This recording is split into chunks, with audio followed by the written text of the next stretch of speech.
시간 주신 귀한 말씀 우리 모두가 함께 붙잡고 아버지 하나님 지난 날을 돌아보면서 회개하고 또한 반성할 뿐만 아니라 2018년에는 정말로 힘 있는 그리스도인들로 능력 있는 그리스도인들로 살아갈 수 있도록 복에 복을 더하여 주시옵소서. 이 시간에 약한 자들 하나님께서 강하신 손으로 붙들어 주시옵고 어리석은 인생들로 살지 않도록 하나님께서 강건한 믿음을 더하여 주시옵소서. 예수님의 이름으로 기도하옵나이다. 아멘. 이제 2017년 또 오늘은 마지막 날이면서 주일도 마지막 주일이 되었습니다. 언젠가 우리 새벽 시간에 사무엘상을 공부하면서 제 자신이 에벤에셀에 대해서 많은 은혜를 받고 여러 날을 기도하면서 에벤에셀의 하나님, 지금까지 나를 어렸을 때부터 시작해서 지금까지 지켜주시고 인도해 주시고 또 우리에게 가정을 갖게 하시고 자녀들을 두게 하시고 믿음을 지키게 하신 모든 크고 작은 은혜를 생각하면서 하나님은 에벤에셀의 하나님이십니다. 그렇게 고백을 하고 이 하나님을 앞으로도 저는 여호수아처럼 모세처럼 잘 섬기고 살겠습니다. 그렇게 혼자서 마음을 가지면서 우리 마지막 시간에 제가 에벤에셀의 말씀을 통해서 함께 나누고 은혜를 받아야 되겠다. 그렇게 생각을 하고 준비를 했는데 우리 김영우 목사님이 먼저 설교를 해버려가지고 더 좋은 효과가 또 되어서 감사합니다. 아무튼 오늘 이 말씀 속에서 여러분과 제가 우리 마음속에 에벤에셀의 하나님을 진심으로 고백하고 또 우리의 신앙도 에벤에셀의 신앙으로 남은 인생을 꼭 살아가게 되어지기를 간절하게 바라면서 오늘 이 말씀을 드립니다. 오늘 본문의 말씀을 잠깐 설명을 하면은 블레셋하고 이스라엘 간에 전쟁이 자주 있었다고 말씀합니다. 물론 그것은 블레셋의 일방적인 압제였지만은 기도하는 사람 사무엘은 온 이스라엘 백성들을 미스바로 다 모이게 하고 그곳에서 금식을 선포하고 그리고 지난날 우리가 하나님만 섬기지 아니하고 우상이나 주상을 만들고 섬겼던 것들 또 하나님을 제대로 섬기지 못한 것들을 깨끗하게 하나님 앞에 회개하고 다 부시고 그리고 금식 기도하면서 하나님 앞에 다 나아갔습니다. 하나님의 도우심으로 블레셋을 그럼으로 인하여서 대승을 거두게 되었고 그리고 사무엘은 미스바와 센 사이에다가 돌을 갖다가 그곳에다가 돌을 세워 주면서 에벤에셀이라고 고백을 합니다. 에벤에셀이라고 하는 말은 두 가지의 목적을 가지고 세웠다는 겁니다. 첫째는 우리는 하나님께 영광을 돌립니다. 무슨 말이냐면은 우리가 여기까지 있기까지는 출애굽해 가지고 가나안 40년 그리고 가나안 7족속을 대개 그래도 물리치고 이스라엘이 가나안 땅에 정착하게 된 모든 것들은 오직 하나님이 하셨습니다. 그래서 하나님이 우리를 도와주셨습니다 하는 뜻으로 이 에벤에셀의 돌을 세웠고 두 번째는 우리 모든 민족들이 내가 죽은 이후도 우리 이스라엘 백성들이 하나님이 도와주시면 우리가 승리하고 하나님이 도와주시고 함께 하시면 우리는 반드시 믿음의 승리자들이 됩니다 하는 것을 분명하게 가르쳐주고 그렇게 살기를 원하는 마음으로 사무엘은 그곳에다가 돌을 세워놓고 에벤에셀 그렇게 이름을 불렀다는 겁니다. 오늘 에벤에셀이라고 하는 말은 성경에서 우리에게 해석해 주신 대로 도움의 돌, 도우시는 하나님이라고 하는 말씀입니다. 그런데 하나님께서 도우신다고 해서 무작정 도우시고 아무나 도와주시는 것이 아니고 오늘 성경 말씀에 보니까 하나님은 도우시는 자가 있고 도우시는 때가 분명히 있다는 것을 성경 속에서 우리에게 기록하고 있기 때문에 여러분과 제가 전능하신 하나님의 도우심을 받기 위해서는 오늘 본문 말씀을 잘 기억해야 될 줄로 압니다. 여기에 보니까 언제 하나님은 도우신가 하면은 5절로 올라가서 보면은 여호와 앞에 모일 때 하나님께서 도우신다고 했습니다. 이스라엘 백성들이 블레셋을 이기기 위하여서 여러 가지 방법들을 많이 동원했지만은 블레셋을 이길 수가 없었습니다. 군사면에나, 그러니까 국방면에나 경제면에나 사람의 수나 블레셋을 이길 수가 없어요. 그러나 이스라엘 백성들이 하나님 앞에 다 같이 온 이스라엘 백성들이 하나님 앞에 나와서 모일 때 하나님은 이스라엘을 도우셔가지고 이스라엘이 대승을 거두었다는 겁니다. 그래서 오늘 성도 여러분들께서 기억하시면서 하나님은 언제 누구를 도우신가 하면은 사람이 많고 적음, 지식이 많고 적음, 또는 권세가 높고 낮음에 문제가 있는 것이 아니라 진심으로 하나님 앞에 도움을 구하고자 나올 때 하나님은 그를 도와주시고 승리를 주신다는 말씀을 기억하시고 하나님의 교회를 부지런히 찾으시고 하나님 앞에 나와서 엎드려 기도하시기를 주의 이름으로 축복합니다. 두 번째 말씀은 여기 보니까 언제 누구를 도우신가 하면은 하나님 앞에 나와서 가만히 앉아 있거나 다른 짓 하는 것이 아니고 오늘 보니까 하나님 앞에 나와서 부르짖어 기도했다 그렇게 말했어요. 그러니까 온 이스라엘 백성들이 진심으로 하나님 앞에 부르짖어 기도했다고 하는 말은 마음속에 간절한 마음이 넘쳤다는 거예요. 하나님이 우리를 도와주십시오 하는 마음이 간절하게 되어졌다 그런 말씀입니다. 우리가 세상 속에 살다가 어려움이 있을 때 그냥 우리가 막연하게 지내가는 것이 아니고 하나님 앞에 간절하게 하나님만이 우리의 도움이라는 것을 믿고 하나님 앞에 간절히 요청하고 나아갈 때 하나님은 그 사람을 바로 그때에 하나님은 도우신다는 것을 오늘 우리에게 보여주고 있습니다. 마지막으로 세 번째로는 금식하면서 회개했다고 그랬습니다. 죄를 잡아가고 죄를 뉘우치면서 하나님 앞에 진심으로 금식하며 기도했다. 그러니까 이스라엘 백성들은 우상을 섬기거나 다른 어떤 것들을 섬긴 것을 그 자리에서 다 거두어다가 다 깨서 다 부셔버리고 이제부터는 하나님만 섬기겠습니다 하고 지난날 우리 죄를 용서해달라고 간절하게 그들이 심지어는 금식까지 하면서 기도할 때 하나님은 쾌히 그 기도를 들으시고 그렇게 어마어마했던 해변에 모래같이 많았던 블레셋을 깨끗하게 제압해 주시고 이후로는 블레셋이 그들을 괴롭히지 못하도록 하나님이 이스라엘에게 참 은혜와 평화를 주셨다. 그래서 오늘 이 사무엘은 하나님 앞에 이 돌을 쌓아놓고 에벤에셀이라고 부르짖었던 것을 아시기를 바랍니다. 그래서 오늘 여러분과 저는 이 말씀을 기억하면서 우리가 세상 속에 살다 보면은 내 개인적으로 또는 우리 국가적으로 아마 지금 우리 국가적으로는 여러분들도 다 기도하고 계시지만은 우리 국가적으로는 대단히 중요한 아주 위기에 놓여 있고 혹시 이것이 기회도 될 수가 있는데 이 오직 하나는 우리 그리스도인들의 간절한 기도야 된다 하는 것을 믿습니다. 또 뿐만 아니라 우리의 가정, 또 우리의 사업, 우리의 자녀들, 우리가 살다 보면은 교회도 마찬가지고 뭐든지 간에 우리에게는 이렇게 위기가 오고 또 중요한 결단이 있을 때가 있는데 그럴 때마다 오늘 하나님 앞에 모이는 것을 기억하시고 하나님 앞에 자기 잘못을 돌아보고 회개하는 것을 기억하시고 그리고 온전하게 하나님 앞에 부르짖어 기도할 때 하나님은 도우신다 하는 것을 마음속에 두시고 이 믿음으로 남은 생애를 사셔서 승리하시기를 주의 이름으로 축복합니다. 그러면 오늘 말씀 속에서 보니까 우리가 믿는 하나님은 어떤 하나님이냐 하는 것을 이 사무엘이 이스라엘 백성들에게 선포해 줍니다. 하나님에 대한 이 얘기를 쭉 하려면 한이 없지만은 이 사무엘이 한 가지로 보여줍니다.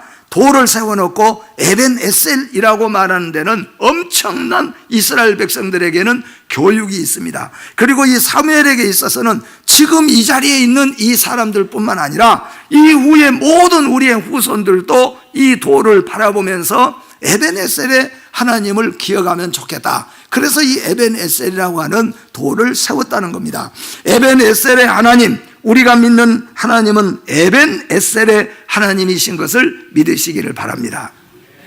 처음 들으신 분은 좀 어려운 것 같죠? 한번 따라서 하실랍니까? 에벤에셀. 그 말이 무슨 말이냐면은 도움의 돌입니다. 지금까지 도우시는 하나님이라는 뜻이라는 거예요. 네, 하나님은 우리를 도우시는 하나님이라는 거예요. 에벤 에셀의 하나님이 우리의 하나님인 줄 믿으시기를 바랍니다. 그래서 오늘 그 하나님을 말씀합니다. 첫 번째, 하나님은 도우시는 하나님이십니다. 하나님은 깨뜨리고 벌을 내리시고 잘 지키지 않는 사람은 징계하시는 그런 하나님만이 아니라 하나님은 우리를 도와주시는 하나님이신 것을 믿으시기를 바랍니다. 우리 인생도 마찬가지잖아요. 누군가의 도움을 받아야 우리가 살아갈 뿐만 아니라 오른손도 왼손과 다른 모든 지체의 도움을 받아야 됩니다. 그것처럼 하나님은 우리를 도와주시는 하나님이십니다. 여기까지 우리를 도와주셨는데 한두 가지가 아니라 10,000가지로 우리를 도와주신 하나님입니다. 아마 여러분도 2017년 마지막 날이 가니까 여러 생각들이 많이 있지 않습니까? 저도 이제 이 말씀을 준비하면서 그동안 돌아보면서 적어도 보고 생각도 해보니까 힘든 일도 많았고 제 짧은 인생 속에서도 힘든 일도 많이 있었고 가정도 교회도 어려움들도 많이 있었지만은 하나님이 도우셨다는 것을 고백하지 않을 수가 없습니다. 여러분, 하나님은 우리의 사업을 도우시는 하나님이신 줄 믿습니다. 하나님은 우리의 가정을 도와주시는 하나님입니다. 하나님은 우리의 자녀들을 도와주시는 하나님이신 것을 믿으시기를 바랍니다.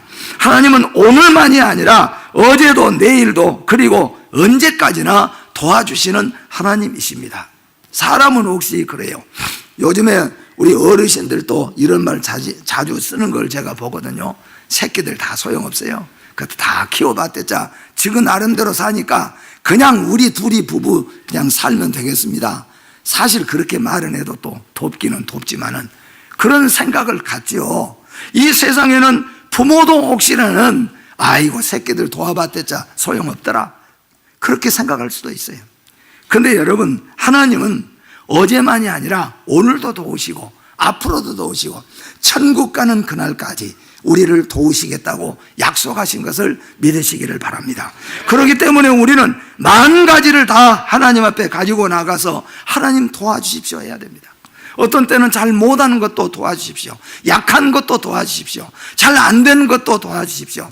깨진 것도 하나님 도와주십시오. 사람은 도와주고 싶지만 도와줄 수 없는 형편이 있지만 하나님은 전능하신 하나님이기 때문에 하나님이 도와주시기로 작정하시면은 다 이루어 주시고 해결해 주실 줄로 믿습니다.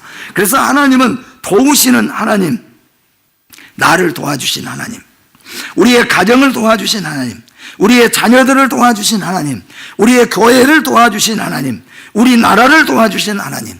저는 그 중에서 또 우리 국가를 생각해 보면은 이 세상에서 가장 복된 나라가 어느 나라인가 라고 생각해 보면은 저는 제 개인적으로 솔직하게 생각한다면은 이스라엘이 제일 복되게 하나님 앞에 선택받은 민족이었으니까, 그리고 그 땅은 우리가 지금도 가보고 싶은 땅, 항상 두 번째로 어느 나라라고 생각하면은 제가 살기 때문에가 아니라 우리나라라고 저는 믿습니다. 우리나라처럼 나는 것도 또 남북으로 갈라져 있고 이런 나라인데 이렇게 많은 하나님의 은혜를 받아서 잘 살 뿐만 아니라 세계적으로 이렇게 뛰어나게 말이에요. 살아갈 수 있는 모든 여건, 그보다 더 나아가서 비율적으로 볼 때 교회가 제일 많이 그래도 세워져 있고 이 제일 어떻게 보면은 자유롭게 믿음의 생활을 할 수 있는 이 놀라운 복을 어느 나라가 여러분 받았습니까? 미국이 편한 것 같지만은 그렇지 않습니다. 중동의 어느 국가가, 동남아의 어느 국가가 하나님을 이렇게 자유롭게 믿고 하나님께 영광을 마음껏 돌릴 수 있는 나라가 이 세상에 어느 나라가 있습니까, 여러분? 대한민국인 줄 믿습니다. 하나님이 우리에게 이 큰 은혜를 주셨기 때문에 우리는 이런 하나님 앞에 그래도 에벤에셀의 하나님, 우리를 도와주시고 우리 국가를 도와주신 하나님이라고 고백할 수 있어야 될 줄로 믿습니다. 두 번째로 하나님은 어떤 하나님으로 우리에게 이 사무엘이 소개하고 있는가 하면은 하나님은 우리를 막아주시는 하나님, 곧 방패가 되신 하나님이라 그랬습니다. 이 고백은 이 사무엘뿐만 아니라 이후에 다윗도 수없이 하나님 앞에 고백을 하면서 나의 하나님, 나를 막아주시고 나의 방패가 되어주신 하나님이라고 고백을 했습니다. 저는 이 말씀을 준비하면서 제가 다녔던 나라 원주민들 이런 쭉 생각을 해보니까 주로 원주민, 이게 동남아 같은 나라에는 비가 많이 오기 때문에 그래도 주위에는 날씨가 따뜻하니까 대부분 가난한 사람 원주민들은 천장만 위에 바나나나 갈대 같은 걸로 쭉 비가 많이 오는 비만 피하도록 만들어 놨습니다. 그런데 또 어떤 나라에는 비는 별로 많이 오지 않는 나라에는 양쪽에 바람 불고 또 맹수들 오는 그런 벽만 또 만들어 놓고 천정은 다 뚫어놨어요. 그러니까 아프리카의 어떤 선교사님 이야기 들어보니까 아프리카에 지금 가서 예배당을 세우는데 800 얼마 주고 예배당을 세웠습니다. 잘 세웠습니다. 얼마나 잘 세웠습니까? 물어보니까 뚜껑만 없지 다 막아졌다는 거예요. 그러니까 뚜껑은 몇 번 비 오니까 그렇게 뚜껑까지 닫을 필요가 없다는 거예요. 이게 무슨 의미를 말하냐 하면은 막아주는 역할을 한다는 거예요, 벽이. 근데 하나님은 뭐냐 하면은 우리 가정을 막아주신 하나님이라는 거예요. 막아주는데 의미가 두 가지가 있습니다. 하나는 밖으로부터 우리 가정을 해치는 것을 막아주시는 방패가 되신 하나님이라는 거예요. 그러니까 하나님은 밖으로부터 맹수가 들어오는 것을 위해서 벽을 치고 막잖아요. 밖으로부터 위로부터 비가 쏟아지는 것을 막기 위해서 천장을 넣습니다. 그것처럼 하나님은 나 인생 그리고 우리 가정, 우리 교회를 하나님께서 딱 방패를 쳐서 막아주신다, 그런 말이에요. 이렇게 막아주시는 하나님인데 그렇게만 또 막아주신 것이 아니고 안에서 밖으로 뛰쳐나가지 못하도록 또 막아주시는 일을 하는 거예요. 우리가 믿음의 밖으로 나가지 않도록, 우리가 말씀 밖으로 나가지 않도록, 그것도 역시 하나님이 우리를 말씀으로 성령으로 막아주신 하나님입니다. 그러니까 다윗으로 생각해 본다면, 사무엘로 생각해 본다면 밖으로부터 오는 블레셋이라든가 사탄과 마귀를 우리는 막을 수가 없고 대적할 수가 없는데 하나님이 그걸 막아주시는 거예요. 그런가 하면 반면에 다윗은 뭐예요? 수많은 그 궁중의 여인들, 그리고 얼마나 많은 국가의 원수들, 훌륭한 갑부들이 찾아와서 금은 보화로 유혹을 합니까? 그런 것에서 유혹되지 않도록 믿음을 잘 지킬 수 있도록 자기 신앙을 막아주신 역할도 하나님이 하셨다는 거예요. 여러분, 하나님은 우리의 방패가 되신 하나님이신 것을 믿으시기를 바랍니다. 아마 오랫동안 예수 믿으신 우리 장로님들이나 권사님들, 안수 집사님들, 우리 집사님들은 아마 이 고백을 한다면은 내가 여기까지 신앙을 지킨 것은 하나님의 은혜라. 성령님이 나를 붙잡아 주셨고 하나님의 말씀이 나에게 채찍이 되어서 내가 유혹에 빠지고 내가 미혹에 빠지고 내가 게을러질 때 나를 치시고 나를 때리셔서 깨닫게 하시고 내가 죄로 나가지 않도록 나를 막아주신 하나님, 그 하나님이 에벤에셀의 하나님입니다. 그런가 하면은 우리 가정을, 나를 단번에 무찔러버리고 밟아버릴 수 있는 마귀와 사탄의 권세도 우리 주님께서 말씀을 통하여, 성령이 통하여서 막아주셨어요. 그래서 하나님은 바로 우리를 막아주시는 방패가 되신 하나님이시라는 겁니다. 또한 하나님은 어떤 하나님인가? 14절 말씀해 보니까 하나님은 회복하게 하시는 하나님이시라고 말씀합니다. 어떻게 보면은 이 회복하게 하신 하나님, 치유하시는 하나님이라는 말씀이 우리 인간은, 연약한 인간에게는 얼마나 큰 힘이 된지 모릅니다. 우리는 연약합니다. 우리가 젊었을 때는 이 말이 이해가 안 될 때도, 특별히 병약한 사람을 빼놓고는 잘 안 통할 수도 있어요. 그까짓 거 뭐 별로 걱정 않고 아주 그냥 달려서 질주하는 것처럼 달려가는데 나이가 50세, 60세, 아마 70세 되어 가면은 고백하는 게 뭐냐면 약하구나, 그것밖에 없는 거예요. 사실상은 아침에 일어나면은 대부분 나이 많으신 분들은 다 잠잘 때, 누울 때, 아침에 일어날 때는 아이고 오늘 하루 어떻게 살아갈까. 그래서 일어나는데 얼마나 힘이 듭니까? 또 일어나고 보면은 하루를 또 지나가는데 말이에요. 이게 우리가 약해요. 하나님이 우리를 회복시키는 회복이 아니면은 우리의 믿음도 육신도 살아갈 수가 없어요. 근데 하나님 앞에 사무엘은 깨달았습니다. 우리를 회복하게 하시는 하나님입니다. 빼앗겼던 명예를 회복시켜 주셨습니다. 이스라엘은 하나님의 특별한 사랑을 받는 나라예요. 근데 이스라엘이 완전히 자존심, 명예가 땅에 짓밟혀 버렸습니다. 이방의 모든 나라들, 이방 신들이 와가지고 이스라엘을 다 점령해 버렸어요. 명예도 자존심도 다 짓밟혀 버렸어요. 근데 그들이 하나님 앞에 회개할 때, 하나님 앞에 모여서 진심으로 회개할 때 하나님은 이스라엘의 명예를 회복시켜 주셨어요. 혹시 여러분 명예를 잃으신 분 계십니까? 자존심을 잃으신 분 계십니까? 하나님 앞에 엎드려서 진심으로 돌아보며 기도하실 때 하나님은 우리의 자존심도 우리의 명예도 회복시켜 주시는 하나님이신 것을 믿으시기를 바랍니다. 또 뿐만 아니라 빼앗겼던 기업, 곧 성읍들을 다 하나님이 도로 찾아서 회복시켜 주셨다는 거예요. 이스라엘이 약하다 보니까 한 성읍 한 성읍 다 뺏겨버렸어요. 한 성읍 한 성읍 다 뺏겨버렸어요.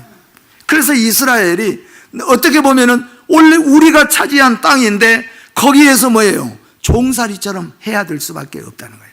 근데 하나님께서 그들이 다 모여서 하나님 앞에 진정으로 회개하고 금식하고 기도할 때 하나님이 잃었던 모든 명예를 다시 찾고 잃었던 성읍들을 다 다시 회복했습니다.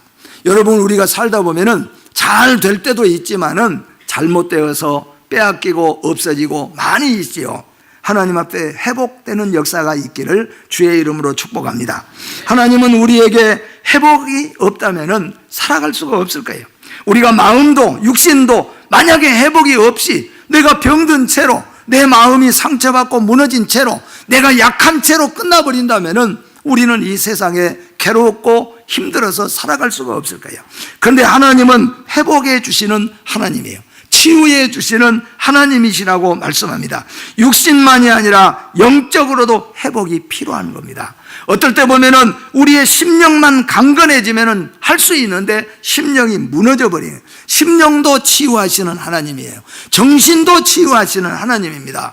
여러분은 육신적으로도 또 우리의 기업적으로도 무너지고 빼앗겼던 모든 것들, 심지어는 자존심, 명예까지도 하나님은 회복하게 하시는 하나님이신 것을 믿으시기를 바랍니다.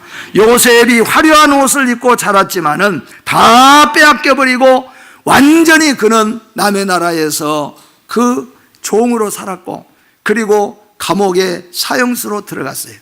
그래도 요셉은 철저하게 하나님을 의지하고 믿음으로 나아갔더니 하나님이 요셉의 자존심을 회복해 주었습니다. 요셉의 명예를 회복해 주었습니다. 요셉의 모든 인생을 아름답고 복되게 보상해 주신 것을 믿으시기를 바랍니다. 마지막으로 하나님은 평화를 주시는 하나님이십니다. 하나님은 우리에게 평화를 주세요. 14절 말씀 보니까 진정한 평화를 하나님이 이제 이스라엘 백성들에게 내리워 주셨다는 겁니다. 결국 알고 보면은 이스라엘이 평화롭지 못한 이유는 뭐냐 하면은 블레셋 때문에가 아니었어요. 그들이 약해서가 아니었다는 겁니다. 그들이 하나님만 섬겨야 되는데 우상 섬기고 세상을 향했기 때문에 그들은 이 블레셋의 압제를 받을 수밖에 없어요. 그러나 그들이 모여서 회개하고 하나님 앞에 나아갈 때 하나님은 이스라엘을 평화를 진심으로 주신 줄 믿습니다. 여러분, 심령이 평화롭지 못하거나 가정이 평화롭지 못하거나 우리의 기업이 평화롭지 못한 이유를 한번 우리가 또 돌아보면서 살아계신 하나님께서 회복하여 주시고 진정한 평화가 내 마음속에 그리고 우리 가정에 우리 교회에 넘치시기를 주의 이름으로 축복합니다. 이런 하나님이에요. 우리 성도는 어떻게 살아야 됩니까? 우리 성도들도 마찬가지로 에베네셀의 참된 믿음으로 살아야 될 줄로 믿습니다. 하나님은 우리에게 에베네셀의 하나님입니다. 그러면 우리는 어떻게 해야 됩니까? 우리도 변함없이 오늘도 내일도 모레도 힘든 일이 있고 어려운 일이 있어도 오직 하나님만 섬겨나가는 에베네셀의 신앙을 가질 때 그때 하나님께서는 우리에게 은혜를 주신 것을 믿으시기를 바랍니다. 에베네셀의 신앙은 하나님 앞에 영광을 돌릴 뿐만 아니라 자신의 신앙의 삶에도 큰 은혜와 능력이 됩니다. 그러니까 아마 수술하시고 이렇게 병원에서 환자들을 치료하는 의사들이 하시는 말씀 가운데 하나가 뭐냐면은 그 병든 환자의 자신의 생각, 의지가 매우 중요하다는 거예요. 그러니까 영적으로도 신앙으로 생각해 보면은 하나님은 우리에게 에베네셀의 하나님이신데 도와주시고 회복하게 해주시고 평화를 주시고 또 이렇게 하나님이 하시는 하나님은 틀림없는데 그 하나님을 믿는 믿음의 백성들에게도 그 신앙이 필요하다, 그런 말씀이에요. 그래서 하나님께 영광을 돌리고, 그리고 나는 어떤 일이 있든지 간에 변함없이 하나님을 섬기고 살겠다는 의지를 가지게 될 때, 그럴 때 어떤 유익이 생기냐 하면은 하나님은 영광을 입으실 뿐만 아니라 우리 안에는 능력이 있다는 거예요. 우리에게는 은혜가 임한다, 그런 말입니다. 그럴 때 그 사람이 은혜와 능력 속에서 일어나는 힘이 있다, 그런 말씀을 우리에게 주고 있습니다. 에베네셀의 신앙은 일평생을 형통하게 하는 은혜입니다. 여러분과 제가 세상 속에 살아가면서 정말로 하나님은 나의 에베네셀의 하나님입니다. 나도 이제 에베네셀의 신앙으로 살아가면은 하나님은 우리에게 형통의 은혜를 주신다, 그런 말이에요. 그래서 여러분 에베네셀의 신앙을 가지고 형통의 삶을 사시기를 주의 이름으로 축복합니다. 또한 에베네셀의 신앙은 절대적인 신앙인의 용어라고 말할 수가 있습니다. 신앙인은 어떤 어려움이 있어도 에벤네셀의 하나님을 고백할 줄 알아야 됩니다. 지금까지 도와주시는 분은 하나님이시고 오늘도 내일도 여전히 나를 도와주실 분은 하나님이시라는 것을 항상 고백하고 절대적으로 고백할 수 있어야 되는 거예요. 잘 될 때뿐만 아니라 어렵고 힘들 때에도 하나님은 나의 에베네셀의 하나님입니다, 그렇게 고백하는 자를 하나님은 형통하게 하시고 그렇게 고백하는 자가 반드시 승리한다, 그런 말씀입니다. 사실 우리가 세상에서도 그렇잖아요. 아이고 나는 못해, 나는 안해, 나는 못하겠어, 그렇게 하고 하지 못하고 게으른 사람은 거의 실패하잖아요. 그러나 할 수 있다는 믿음을 가지고 몇 번이고 넘어져도 또 일어나서 계속해서 달려간 사람은 세상적으로도 확률이 더 많은데, 하물며 신앙으로, 절대 신앙을 가지고 하나님을 향하여서 나아가는 자에게 하나님은 반드시 인생 승리를 주실 줄로 믿습니다. 블레셋은 해변의 모래와 같이 많은 군사였지만은 이스라엘은 대승을 거두었습니다. 하나님이 도우시고 함께 하신 자들은 반드시 승리합니다. 하나님의 도우심을 믿고 사는 자들은 반드시 승리할 줄로 믿습니다. 마지막으로 에벤에셀의 신앙은 참된 평화를 하나님으로부터 선물로 받습니다. 여러분, 우리는 사실상 우리는 세상에 살면서 많이 가지고 적게 가지고 많이 배우고 이것이 절대적으로 사람을 행복하게, 절대적으로 그것이 평화를 유지하도록, 그것은 아니지 않습니까? 그런데 우리 마음속에 진정한 평화는 어디서부터 오냐 하면은 하나님이 주신 선물이라는 겁니다. 하나님은 어떤 자에게 주시냐면은 에베네셀의 신앙을 가진 자에게 하나님은 평화의 선물을 주신다는 겁니다. 다윗은 그 많은 전쟁 속에서도 에베네셀의 신앙을 가졌어요. 그래서 하나님이 다윗에게는 평화를 주신 것입니다. 여러분의 가정과 여러분의 남은 인생이 평화로운 인생들이 되어지기를 주의 이름으로 축복합니다. 하나님 아버지 은혜를 감사합니다. 에벤에셀의 하나님을 고백합니다. 앞으로 우리도 에베네셀의 신앙으로 살 것을 고백합니다. 우리의 이 고백이 무너지지 않도록 붙들어 주시옵고, 하나님 아버지, 잃었던 명예도, 잃었던 물질도, 잃었던 건강도, 잃었던 믿음도 다 회복할 수 있게 하여 주시옵소서. 진정으로 하나님을 붙잡아서 형통의 은혜를 누리게 하여 주시옵소서. 하나님이 주시는 평화를 맛보면서 살게 하여 주시옵소서. 예수님의 이름으로 기도하옵니다.